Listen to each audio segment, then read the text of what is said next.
Here we are, going out for a little drive to see how she runs. That lovely air-cooled sound, so reminiscent of childhood. Actually, I learned to drive on an air-cooled Volkswagen, which was left-hand drive, and it was very confusing when the examiner asked me to do hand signals, because I had to ask him, do you want me to do left for left-hand drive or right for left-hand drive or the other way around? And of course he said, I want you to do turn right for right-hand drive, and I nearly made his nose bleed. But anyway, I think I said on the static video that it's a March or April tax disc. It's not. Hurrah, it's June. End of June, you lucky things. MOT till mid-August.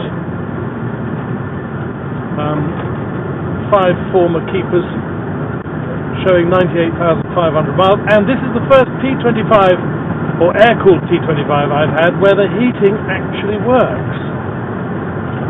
It's actually toasty in here, and it's toasty without smelling of oil, which is extremely unusual. Oh dear, someone came in a crop up. Normally it's either cold or it's warm and smelly. This one is warm and non-smelly. They're sometimes smelly because the heat exchangers leak and oil.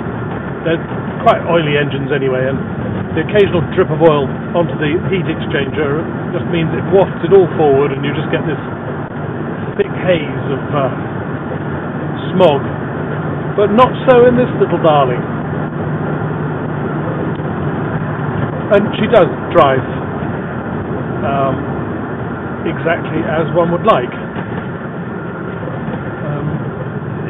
Acceleration is more of a concept than a reality.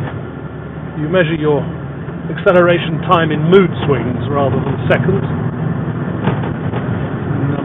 Children's birthdays.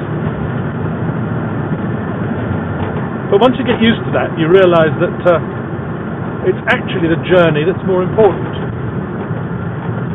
Somehow we all know where we're going, so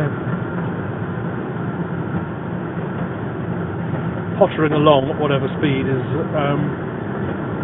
the way to do it, especially if it's one's own speed and when you can be at the front of every queue, not the back. There's nothing more frustrating than being at the back of every queue, but being at the front with a host of people behind you is just very satisfying, especially if you're on holiday and they're all trying to get to work. I suppose that's mean, actually.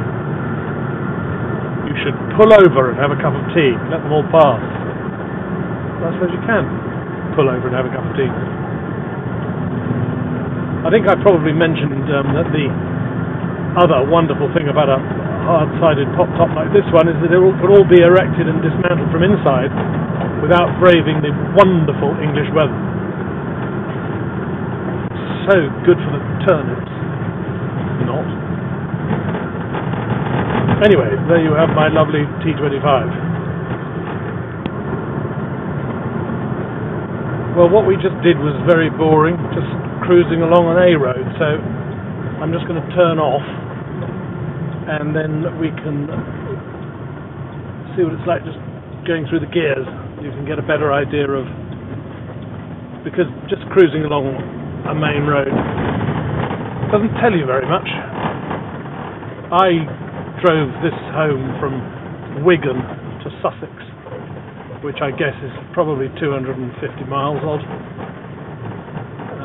I got to Wigan very late, so stopped over in Coventry, and she didn't miss a beat, just performed properly. And now here we are, zapping around zapping, that's a misnomer, pottering around the Sussex lanes. And I don't know whether you can feel it going through the gears or not, but she does so very easily and very readily, without any problems.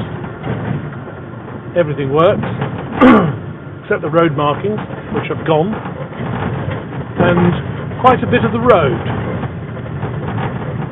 But That's the way of it these days, isn't it? A bit of water and it all washes away.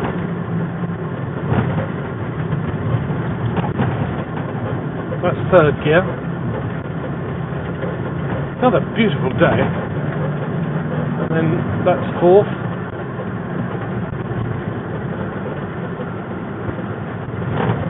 You can see over to the port side, as it were, the Sussex levels.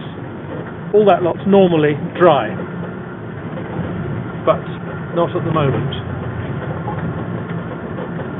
And of course the ground around here is chalk, so it normally drains very well, so I guess that's making a statement either about that particular bit of land or the water table.